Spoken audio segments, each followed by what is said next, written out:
Meron pala akong pinost sa marketplace isang stock mugs ng Click V3. So ito na si Kuya, nagbilang na ng pera para magbayad sa akin.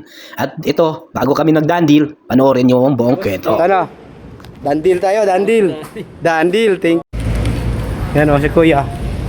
Boss, ano pangalan mo, boss? Kenneth. Kenneth. Yun. Si Kenneth to. Boss, ang issue niya, nagpalit lang ng Boom X. Oh. So, check mo muna, boss. Sus, naglalamove pala si boss. Oh. Siya yung bibili ng ano. Mags natin. Magkano to, boss? 1-4. 1.4. So, check mo muna, boss. Yan yung harap. Hindi, walang bingkong yan, boss.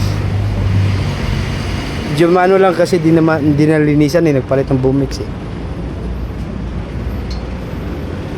So, kasama pa yung disc niyan. Yan. Sa harap. Ito sa likod. Mas lalo sa likod. Kanina, pinugasan konti. Ginamay lang eh.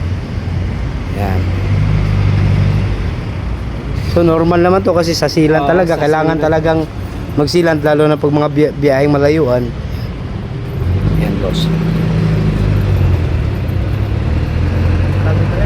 Bago pa yan, boss. Ayun.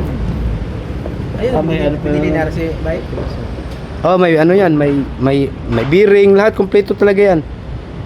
Pinalit lang talaga yung Boom X. Gulong lang talaga yung tinanggal. Oo.